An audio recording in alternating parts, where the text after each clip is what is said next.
All right, welcome everybody. Welcome to QuaranCon2022. This is Writing Rules, Writing Rules.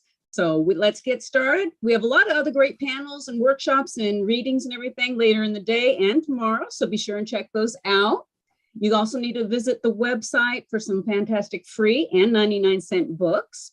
And don't forget to check out the merchandise. Purchase of the merchandise goes to help fund this con, which is paid out of pocket by the founders and all the helpers who are working put it together. Plus, there is a QuaranCon anthology you can purchase as well. Now, we ask everyone, panelists and audience alike, to please adhere to the code of conduct, which you can find also on the QuaranCon site. And finally, if you have any questions for the panelists, please put them in the chat box and we'll get to those later on.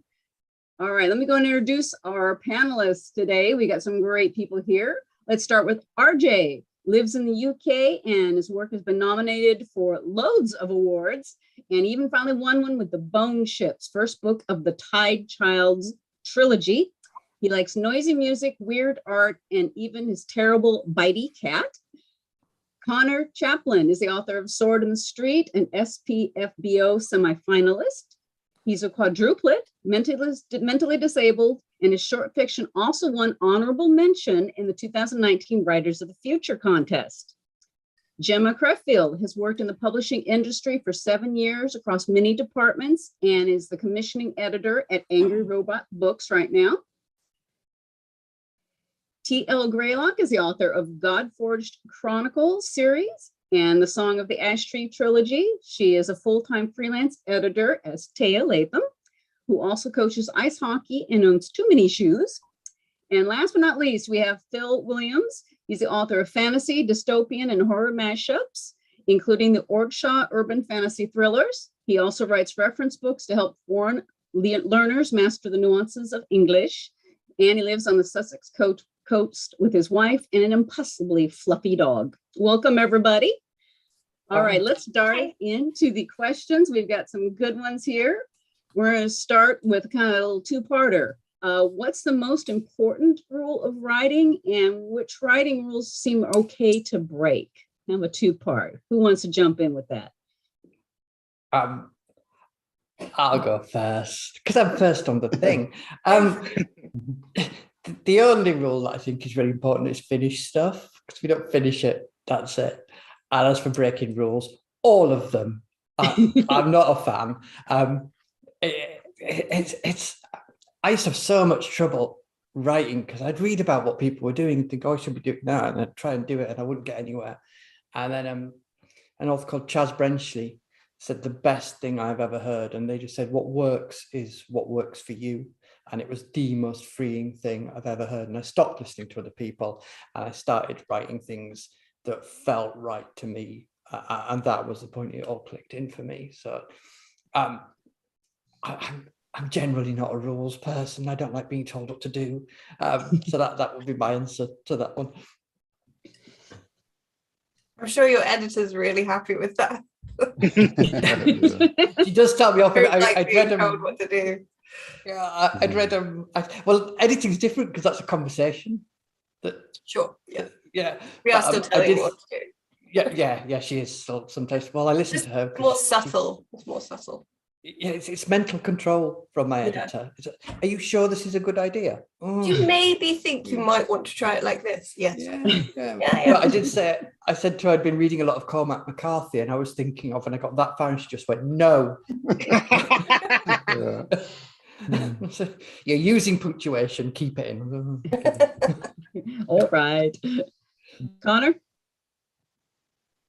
I think any rule that helps you like sort of get to where you want the book to be, where you want a scene to be or a chapter to be, or any sort of like microcosm or macrocosm is a good enough rule to follow. And any rule that does not help you do what you want to do is probably pretty good to jettison because it's probably holding you back to some degree. It's good to sort of experiment with what the rules are or try new things and figure out what works for you. Like know what the rules are before you break them. Don't just look at one and just kind of be like, that's not gonna work. Like just like you gotta at least have a no thank you bite or something. And it's like, but like if something's not working, I think you can usually toss it pretty guilt-free. Yeah, I would just add on top of both of those things, it's all related, and I agree, like you should feel a freedom to do what works for you. But on top of that, you should also practice your craft so you discover what actually does work for you and what maybe you want to discard. Like that's going to be different for everyone, but I think a conscious effort to grow and develop as a writer, it's not really a rule, but it is what's going to help you make sure that you are figuring out what works for you and what you want to leave behind. Yeah, like have a certain sort of a set of goals in mind that you're actively pursuing. Yeah, I'd build on that a bit more and say that you really need to pay attention to some of the rules to make sure that what works for you actually works for you as well. Because I think a big part of what the rules are doing is making sure that readers understand what you want to say in the way that you want to say it. So yeah. But I do agree with everyone else that I think all rules can be broken, but I think you need to know what they are and you need to know what you're doing before you break them, so that you actually can make sure that you get people where you want them to be. Yeah, definitely. I mean, I think as long as you're doing it for a purpose, so because breaking a rule can be a really powerful tool to use. So as long as you know what reason it is you're doing it, then I think if you can provide a good enough reason for why you're doing it, then I think it's fine. Yeah, and you're not just doing it because you don't know what you're doing, which is far worse. Because then it's very obvious you're not doing it. And that kind of leads into the next question, which is when should they be considered guidelines instead? And just one or two you want to answer, because I think we kind of covered that a little bit, when they should be guidelines. You know, when they work for you. If they don't work for you, it's a guideline, right? Yeah, I mean, I think that's pretty much the crux of it is like just use what works for you.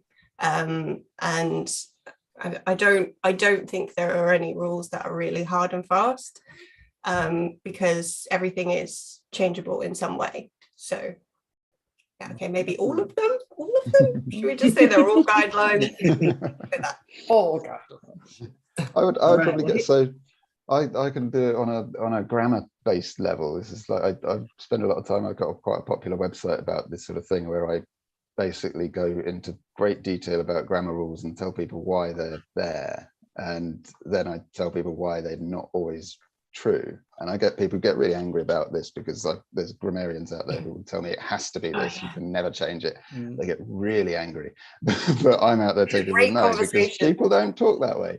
And yeah, I'd take it to a level where the grammar rules, they exist and they're more than guidelines when there's going to create a fundamental misunderstanding, is what I would say. It needs to be, it's more than a guideline if the reader is going to misunderstand what you want to say. Otherwise, I think you could do what you want, but you want people to actually understand you. That's a very good point. That's a really good point. Here's a good hot topic one. Show, don't tell. What does that mean to you? And why is that such a struggle sometimes for writers to follow that advice of show, don't tell? I think it can be difficult because when you're trying to tell a story, you're seeing it the way that you write it sometimes, where you'll see he's going to do this and then going to get a cup of tea. So you're writing that because that's how the story is progressing in your mind. But you actually then have to look at it on how a reader's going to look at it. So they can't just be in your head and see the story that way, because that's going to give them all of the information that they need in the story. And then it's not going to be an interesting ride for them. So you then need to come back and take some stuff away, so that you're not just giving them everything, you're allowing them to picture their own story in their own head. So I think that's sort of the key to it, in my opinion. I always think we show, don't tell. It's one of those things. It's a really good bit of advice that is somehow taken on far more weight than it really deserves.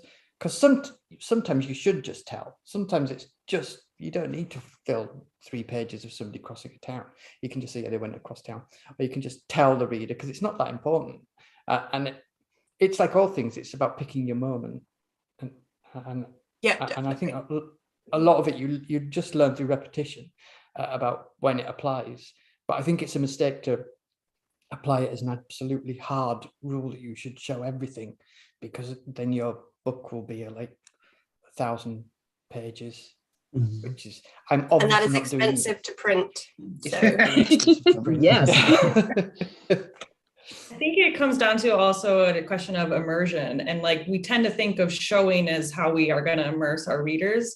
But at the same time, sometimes, and like conversely, then if you have a bunch of information dumped on them, you're taking them out of that immersion because it's not relevant.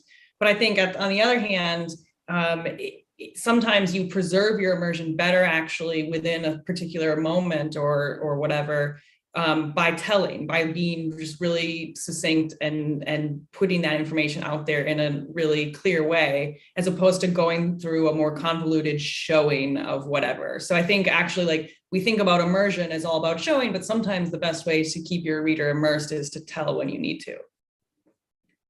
Yeah, I think Just like in a short batch. I think it's more about emphasizing the right sort of emotional beats in whatever narrative you're going for. And I think part of the reason that can be difficult is sometimes when you're going into a narrative, it can take some time to figure out like which parts you want to be emphasizing until you've got like a whole picture.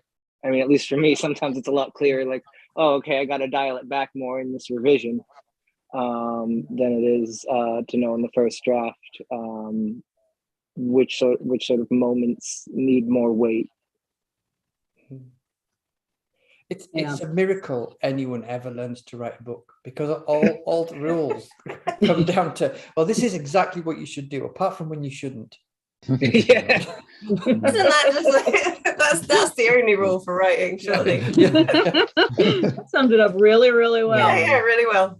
It brings to mind I like George Orwell's list of writing rules. I think are brilliant. He's got sort of, I think it was like 10 rules that I think they're all very good rules in general. And then the last rule is just something along the lines of break any of these rules rather than write something ghastly. It's a perfect list. That's good.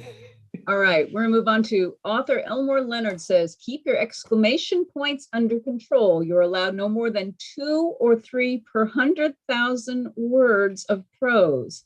How do you feel about that rule and exclamation points in general?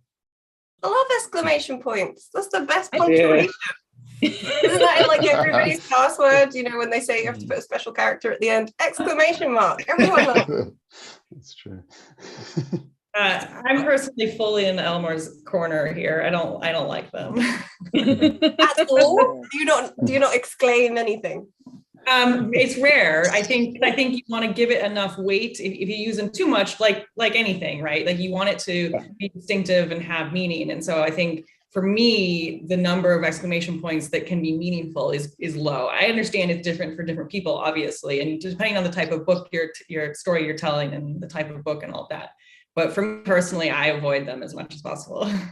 Yeah, I'm not a fan of exclamation marks. I don't mind them in direct speech because they kind of belong there. That seems right. Yeah. They should be imprisoned between speech marks and not allowed out.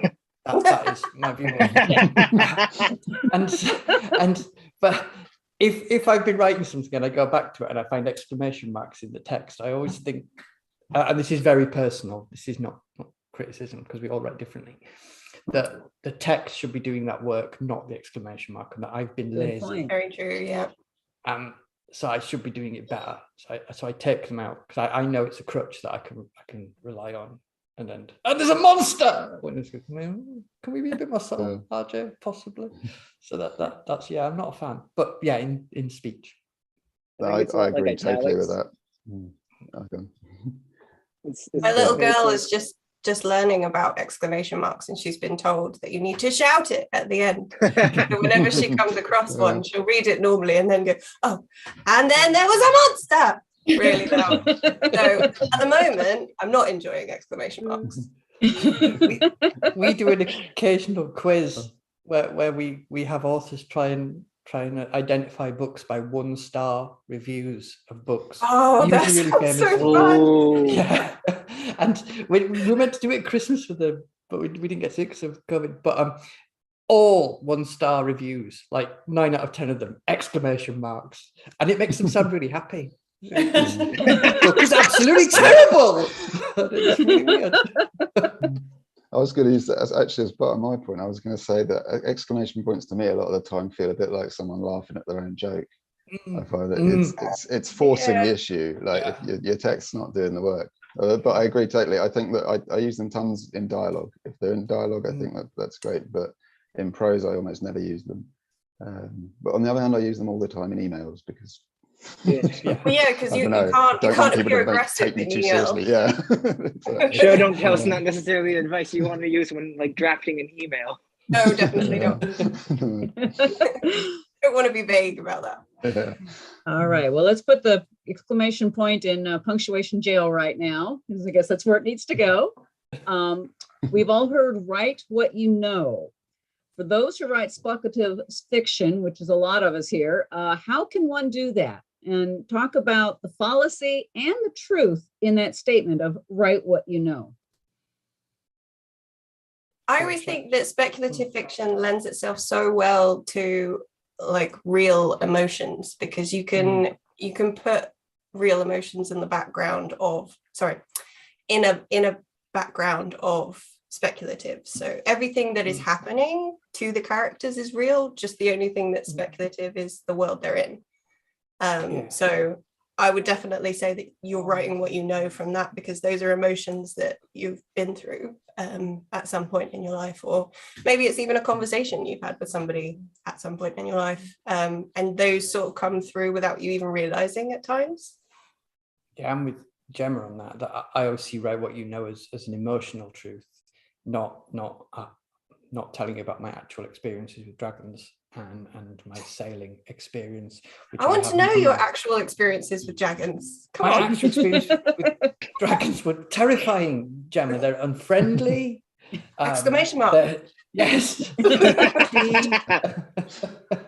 They eat all your food.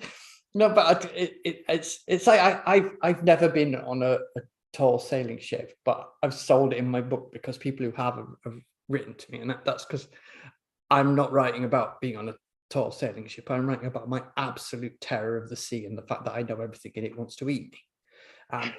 And that's me writing about what I know, and that carries through into the text. And that's how I interpret the idea of write what you know, because very few of us are going to be been in a battle or any of those things. So it's not really about that. It's about how would you feel in that situation in a way that people reading your books can identify with and apply to themselves. So what you're doing seems realistic.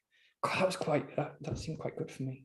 Seemed obviously that's spot on. Yeah, I'm going to say that one again. I'm going to keep that one. I have to go back and watch this again so you remember what you said. It was good. Yeah, I'll just say I agree with what's been said, and it's about humanity, and we are all humans, so we can bring pieces of ourselves to that, whether it's our main characters or their relationships or whatever it is, and like was said, the emotions of joy and sorrow and facing challenges and all that. But it's also answering questions about like identity and purpose and place in the world, and those questions are answerable regardless of setting. Like the plot becomes more window dressing, which sounds like I'm diminishing it, but ultimately it doesn't matter what the setting is, and as long as you're putting that human piece into it. Yeah, I remember seeing a thing. All right, I remember seeing a thing there was like an interview with like a voice actor a while back where he was talking about having to really nail a moment of like having to register like complete despair at seeing some kind of like piece of sci-fi technology that his character was really attached to just get completely destroyed, and someone was asking him how he was able to really nail it so authentically, and he was like, I don't know, I just channeled the moment my wife ran over my motorcycle one time, and that's just like I managed to figure it out. And I feel like a lot of writing is like that sort of thing of like extrapolation of like, okay, so I haven't done this exact thing, but like here's an adjacent kind of experience I can draw from to sort of nail the emotional truth of what I'm going for. Yeah, it's kind of similar to method acting, I suppose, in a way, that you take what you know and put it into something else. Yeah. All we got to do is turn to the news, and you can find anything on anything that's happened, has happened, will be happening, and use those little bits to make what you're writing seem more real. All right, let's move on to the next one. write every day? Yes or no, or does it depend? I think it totally depends. I think this is one of Yeah. those ones where everyone writes differently. I don't think anyone writes like me. I don't even write like I used to, so I couldn't. I mean, these days I'll probably write a couple of hours, 5 days a week, maybe. I don't do it at the weekends at all, and sometimes I won't for weeks because I've got to do editing instead, and that's where my head will be. I don't want to be writing while I'm editing necessarily, and it's completely different to how I used to write. I used to write in the middle of the night. So I think, and I think everyone else does it differently. I think to assume to tell someone how they should write or when they should write, it's just, how can you possibly tell?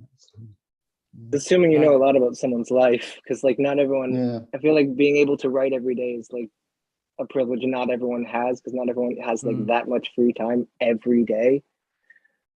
It's like sometimes you gotta like manage to get as many words as you can out like once a week, or manage a sentence every couple of days or something. It's like sometimes things come up, and the idea that not writing every day, it sometimes can feel like the idea that you're not doing that makes you somehow inferior in some ways, and I think it assumes a lot that everyone would have that kind of opportunity. It also assumes. Go on. I think it can make people feel guilty as well, like Yeah. you should be writing every day, and that's just going to hold you back. It's not realistic like you said, kind of for most people to do that. I will add, like, I 100% agree. I know for me personally, when I'm in the thick of drafting, writing every day is very, very helpful for me. Yeah. But one thing I like to, when newer and less experienced writers ask me questions, I do encourage them to, if they can, try writing every day to see if it works for them, like see if it's something that helps them establish good habits. And because I think some people are scared of trying it because it is like it's a little intimidating in terms of making that commitment. But I think it's worth trying out to see if it's something that really helps. Yeah, you don't want to like push someone to just only write when they're inspired, but there's sort of a balance you got to go for. Yeah, and I think we're a bit particular about it because I feel like I write during the week. I don't write weekends because my wife gets too cross if I ignore her. And my child as well, I have to feed him and stuff. But I try and do 1,000 words every day during the week. I'm very lucky because I'm in a position where I don't have to do a real job, which is lovely. But it's a real job. Yeah, it's a real job. No, don't ruin it for me. No, don't do that. Yeah, it's just pretend. It's not real. Yeah, I think I'm getting away with it. I think I'm on a right con. But write every day doesn't necessarily mean putting words on a page. It's because I would say editing is writing, and thinking about where you're going to get is still writing. You don't necessarily have to have written an amount. And although my editor would not agree, playing Elden Ring for 8 hours is absolute writing. That is research, and it's very important. So find these things that are writing. I would not agree. Yeah, my husband's just finished playing that game, and I finally got him back. That game. A lot of important work he's done. Very important. But if you can be thinking about writing every day, then you are on your way to doing it. And even if you can't, if you just write a sentence once a week, you're still getting there. It's there's a lot of time. I think there's something to be said for the idea of having the story. Like, this is something that I've only very recently figured out in the past year or two, of like, there's something to the idea of I used to try and write every day because I was worried if I didn't, I would kind of forget how to. I'd kind of like, I'd lose it. And one thing I figured out that's helped me sort of relax on that a little bit is like, there's something to be said for the idea of having what you're writing just in your head, even if you're not actively writing it. There's a lot of like, sometimes it helps, at least for me, to put it down for a couple of weeks and just spend some time doing something else and sort of refilling the creative well and figuring out how you want to come at it when you get back to it. Yeah, I think time is so important in while you're writing. Like, even if you need to get it all out and then leave it, like, time is definitely crucial to editing and writing. And I think, Connor, your point about the refilling the creative well is really important as well. And that can take any number of forms too. And we should never berate ourselves for spending time on Elden Ring or whatever, right? Like things that we're sort of told are not worth our time. But ultimately, we all have to make sure that we're, refilling that well and feeling good and positive, because the whole idea of the starving artist and like you have to be miserable to make art, and it's like, no, it's okay, you can play video games too and write, and guess what, you're still an artist, it's fine. Yeah. You can have some chocolate, it's okay. For a lot, I think they got to find balance, because some people can do nano and some people get a week into it and realize, I can't write every day like this, I just can't. And then you're talking about the disappointment, it's like you just got to figure out, can you do that? Can you do it with this story? Maybe you can't do it with the next story. Again, it is all about balance and what works for you, because you can't be processing stuff even when you're not writing. Each project can be different as well in the speed you write it and how you write. Like my first novel, Age of Assassins, I wrote that in 6 weeks. It was an idea, it was really clear, and I just banged it out, and it was really easy. And then the second Bond Ships book, that took me like 8 months and was really hard. And then the next one was really easy again. And sometimes it's all general advice, and you have to take it with a pinch of salt, or you just end up kicking yourself when you shouldn't. But I'm really pleased to know that Gemma thinks that authors should be given time, because I'm imagining that means that she can just extend deadlines forever. That's not what I build in the time to the deadline planning. So no. All right, let's move on to the next one. Cliches and tropes. Avoid, use sparingly, use it when it fits. Is there, again, it probably is going to be a varied answer depending on what you're writing, but how do you guys feel about trying to avoid, people say avoid cliches, avoid overusing tropes? I really love subverting and reinventing cliches, so I wouldn't necessarily say to avoid them. I'd just say use them in a different way, because I find that really entertaining in writing. But yeah, I suppose maybe don't use too many of the original ones. I think it's about intent, like kind of like all the things we said earlier about rules. Like if you are aware of the cliche or the trope that you are kind of tiptoeing around, and how you approach that, as long as you do it with intent and you know sort of what the expectations are, depending on whichever way you go with it, you're not just sort of existing within the stereotypes that exist and that have been built up by decades and decades of books. You're aware of where you are and how you're playing in that sandbox, and I think that's probably the most important way to approach it. Yeah, I would echo that too. I think as well. Oh no, go ahead.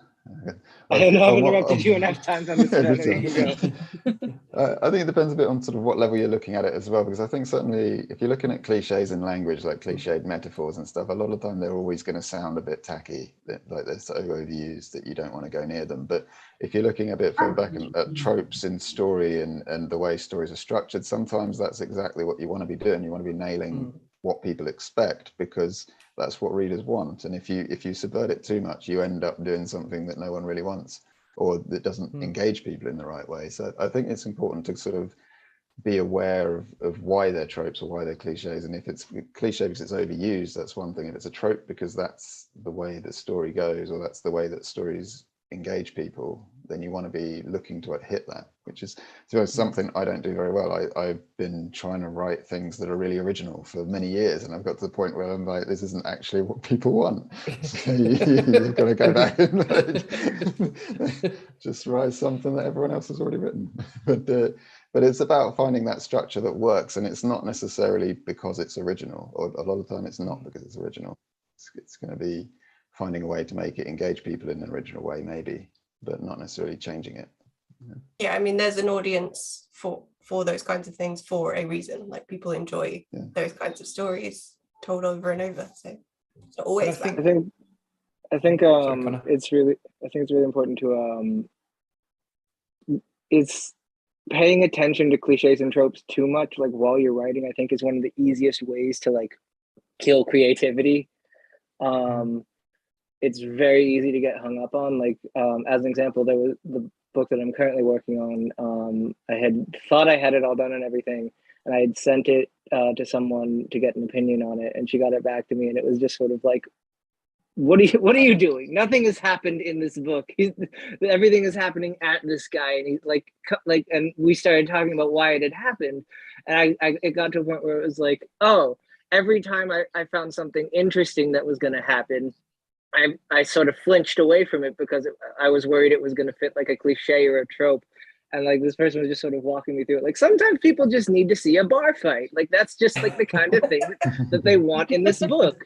Like just go big with it. Like I feel like you can really kill a lot of the potential of a story by being worried that you're doing a trope too flatly or you're hitting a cliche. And sometimes it really helps to just sort of be like, you know what? Sometimes it's like, I feel like a better question or a better thing to focus on at least while you're writing is just try and have fun. Like go big, have fun. Like if it's a cliche or a trope, who gives a shit, you know? Yeah, I was gonna say the same thing about having fun. Like if you're enjoying what you're writing, even if it's falling into certain tropes that you maybe wish you weren't writing, if you're having fun with it and enjoying it, other people, that's gonna come through and your readers will as well. Yeah. I think a lot of the time what makes something good or feel original or new isn't necessarily that we're doing something new, it's that we're bringing our voice to it.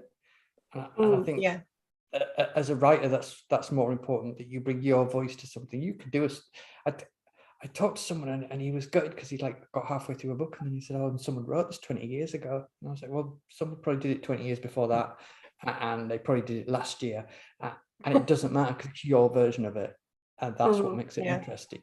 Not that it's something completely original, because you will go mad trying to do something completely original because people keep stealing my ideas, basically, through time travel, I've found. Rude. Well, if you think about it, that's why look how many books out there are retellings of like fantasies or fairy tales.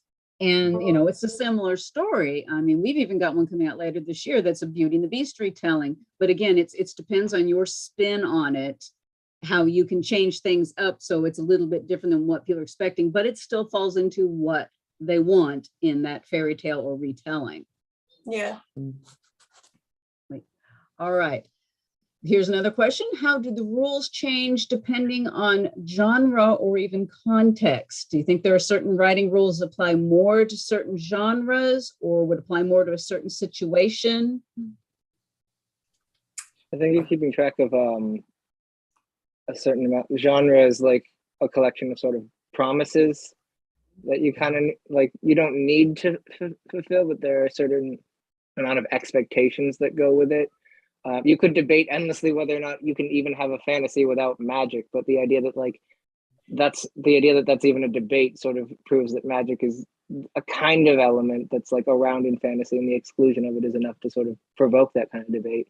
So I feel like depending on what genre you're in, there's a certain number of expectations that are going to guide you, whether or not, even if you're not sticking to it, the fact that you're not sticking to it becomes a form of guidance in its own right. I think that for me, no matter what you're writing stories about people that have an emotional connection to the people you want to read it, and genre, whatever it is, because I flick about, that's just like the clothes you put on those stories, and they have certain rules to them, but really underneath it all, it's all the same stuff. It's all the same things. It's all about people and what is important to people and making you want to root for or hate those people. So I'm not sure the rules do change, apart from in quite what seems to me a kind of superficial way. They're just like you said about magic, but yeah. It's kind of like furniture set dressing. On like a story about humanity almost.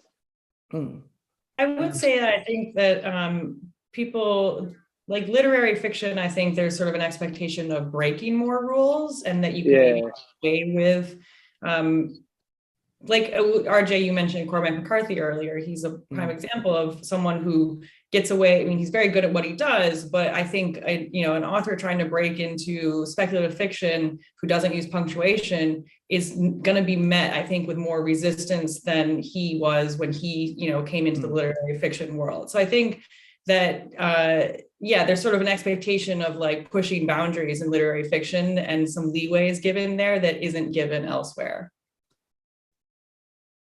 There's also different expectations depending on whether you're writing fiction or nonfiction, because I write both, and nonfiction has to, of course, is probably a little more strict with rules because of the way you're writing and what you're writing about. I mean, it does, because then you're not dealing with fictional characters, you're dealing with more facts and things like that. So there you have a little bit more stringent of trying to follow the rules.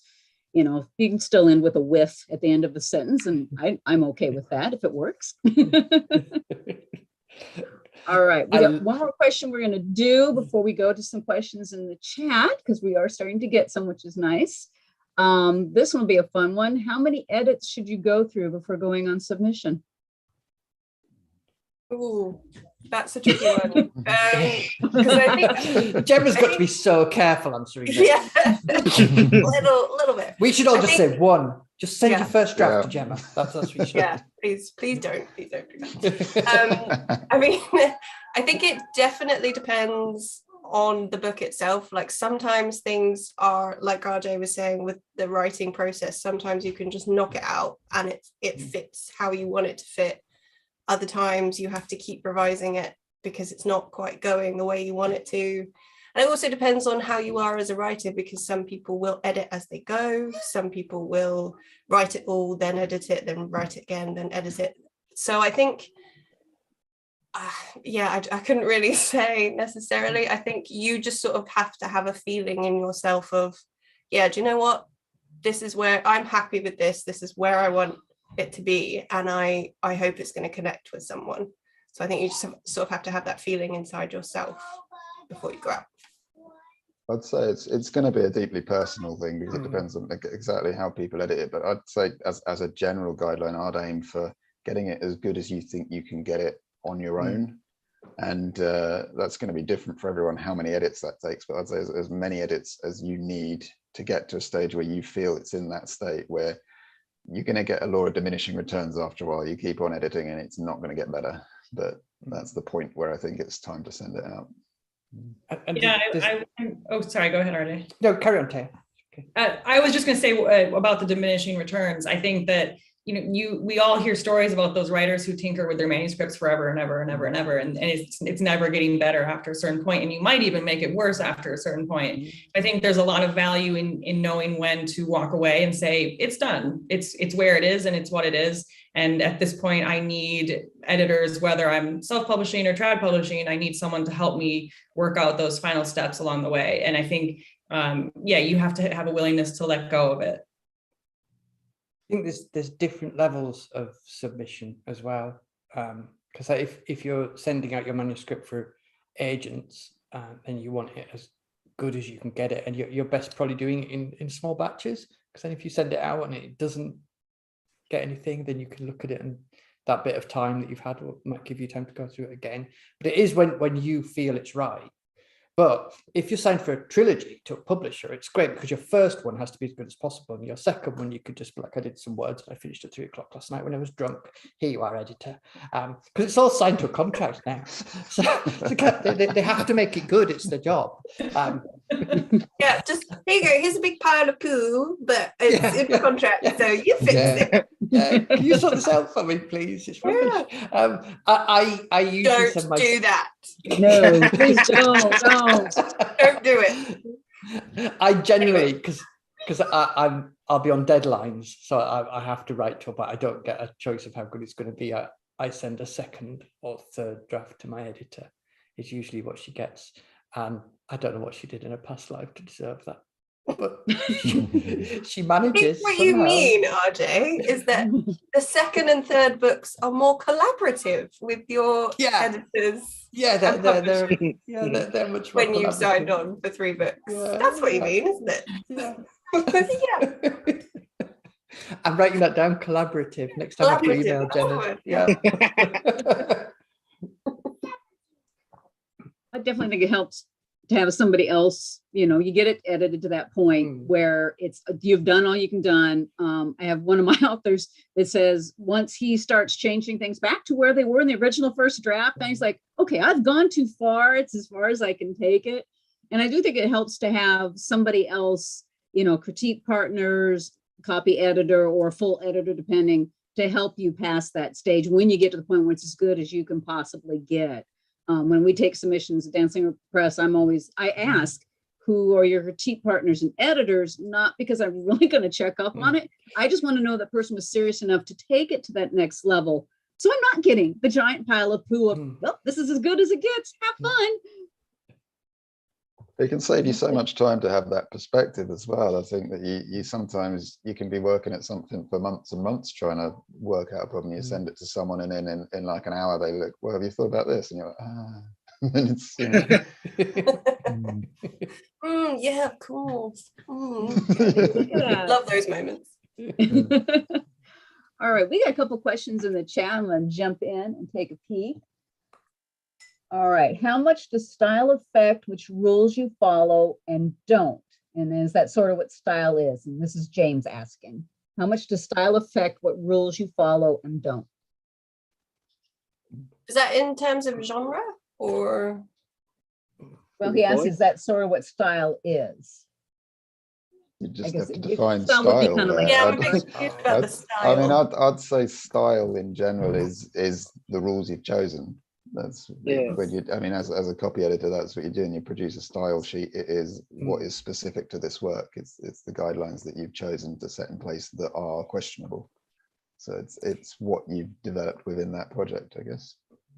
Style to me is Jeffrey West boots, and I wear them while writing all the time, and it's working for me. So that's my suggestion. Jeffrey West boots. They're expensive, but they're worth it.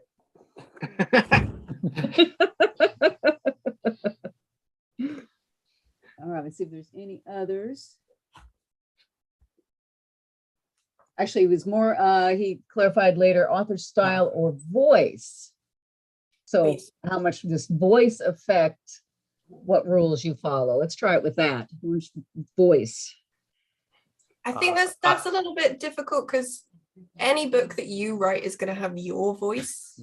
But I suppose if you're trying to tap into a particular voice of a character, then I mean, you don't necessarily want to make all your characters the typical like villain or superhero, or you don't want to put them in those boxes. So I would say that you'd want to break certain rules to give them some originality. Because that's what's then going to differentiate your story from somebody else's, is your characters and your voice. That makes sense. I'm a very voicey writer, as a number of critics have pointed out. What that means in reality is I didn't finish school, so I don't really know what grammar is. I approach each book to find the voice, like the voice for the Bone Ships. It's very different to the voice of my assassin books. The Bone Ships is much more lyrical, repetitive, because it's meant to give you an idea of the sea and a feeling of the sea, where the Assassins is much more straightforward and it's first person. So I think that's one of the things that comes first with me is finding the voice of the character, because once I've hit it, I'm off. Then I can write, and if I've got the voice, I write. My evil twin writes crime novels, and that voice is when I find really easy, and I can like bang out one of those novels in 3 months. So voice for me is really important, and I'm not sure where it comes from. It's just suddenly you'll be writing and think, oh yeah, this is it. This is how this book works. It's an odd thing. Bright spirits just come down and visit you. Do you know what it looks like when you found it though? Like, did you say like you can look at the writing and say like that's a particular way of writing that's developed that voice? Would you say? Yeah, I can, and it's really. I always kind of. I'm not. It's not synesthesia, but I can feel the shape of the sentences, and the rhythm of it. I got a very polite but angry email explaining to me what sentence fragments were and how sentences works, and I had kind of had to write back to that person and say, yeah, it's a deliberate choice because it's how it's how this text works, and it works for me. And they just told me they weren't buying any more of my books. Fair enough.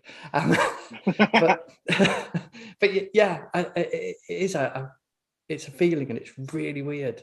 And it wasn't until I learned to follow that feeling and trust in it that I started getting books that actually sold. Before that, it all felt rather stilted. That is the most useless advice you could ever get. Yeah, just follow your heart. That's I think There's inside you all the time, right? a lot of Connor? writing, I think, is like I think it's a lot like a math equation for me. It's like I have talked about this a lot recently, but I think a lot of writing is almost like empathy math, with a little bit of like fuzzy edges. And I feel like a lot of, for me, nailing down what voice looks like is like, am I like sort of doing the right sort of equation to hit this emotional beat? Am I proofing this emotion accurately? Where it's like, does it make sense for like the history of the character that I have, the things they've been through, the kind of mindset they have? Like, I'm currently writing first person from the perspective of someone who's just a huge drama queen. So everything is constantly the most. And it's sort of like, I have to do the long division of just sort of like, who is this person? How are they going to come at this? And when I figure out the kinds of sentences that this kind of person vibes with, the writing becomes a lot easier, because it's sort of like, it starts to feel more authentic, and it's like I can test it against a sort of, not an equation I'm writing down, but one that's sort of like I have in my head to some degree. Do you think it comes back to write what you know? In some way, they're quite emotional. I think they're quite linked. I think because even a lot of the ways when it's like this sentence or this paragraph is trying to hit a beat for like exhaustion or joy or anger or anything, I usually have a certain number of words or analogies or metaphors that I would associate with certain emotions, and it's mostly just sort of like, I don't know if someone else would have different sort of words and metaphors and emotions associated with any of these emotions. And so like, I think that's where like voice tends to differ from person to person. Down to a math equation. You need to write a book Yeah. on writing then. This is how you break it down. Connor style. Honestly. Well, somebody else mentioned mentioned this, so I'm gonna throw this out kind of as a question. It's very old school now, because I know a lot of us break this one. Sentence fragments. Some editors used to just, old school, used to just no sentence fragments, no short little tiny sentences. But yes, no? No, they're good. I love They're great. Yeah. I Perfect. think you can use them, yeah.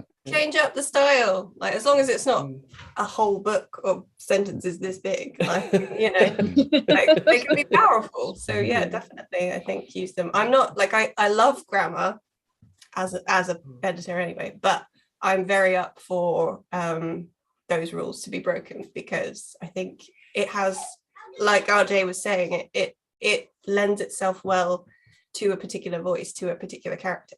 So that's one of the easiest ways that you can differentiate it, if you change up the grammar and sentences for each character.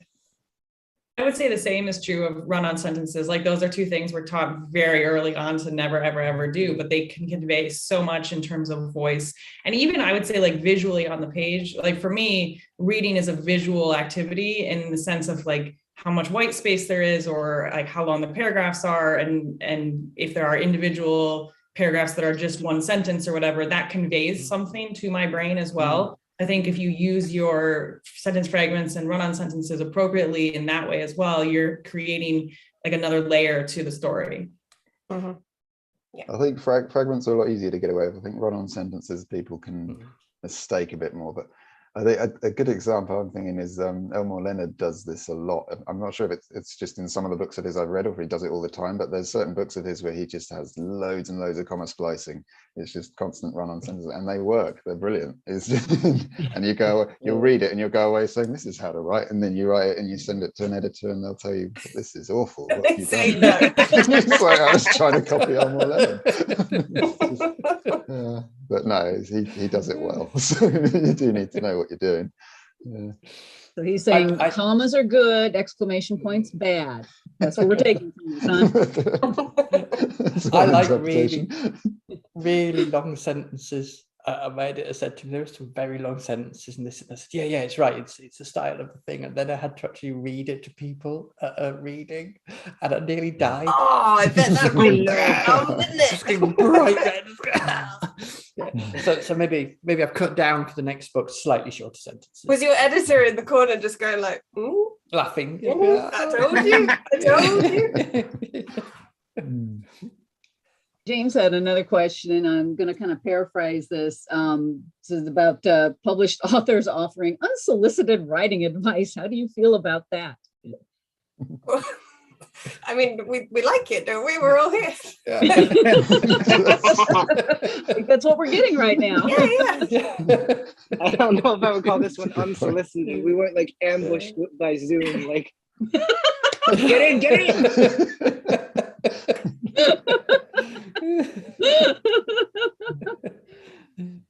All right. See, Katie has one about the Oxford comma, I believe. Yes, Oxford comma belong in punctuation jail. I will start this off by saying, for Dan's Gleamer Press, I like the Oxford comma. I want the subject, comma, and. I want to see that. That's just me. How do you guys feel? I don't like the comma and, but that's just me. I'm not going to change it if you like it that way. Like, it's fine.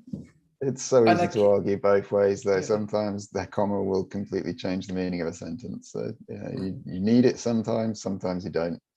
So. Yeah. What Phil said. Sorry. All right, I'm going to throw another one out here that somebody else mentioned. And I think we can wrap it up with that one last question I had for everybody. Head hopping. I always hear don't do head hopping. And usually when you see it, especially in a new writer, they have done it really bad. They're not doing it because they're doing it because they don't know what they're doing. But does head hopping ever work? I think, I would always say that you need to have like a section break, like not continue it. It's fine to have it in a chapter, but there needs to be some indication. Otherwise, then I think it's like Phil was saying about it needs to be clear to the reader. And like that is then an indication to the reader that you're head hopping, and that's fine. I generally say, yeah, exactly the same. It needs to be clear, but I really tried to avoid it myself all the time, but I was quite surprised recently to find when I was reading some of Terry Pratchett's later books that he does it, and he does it quite well.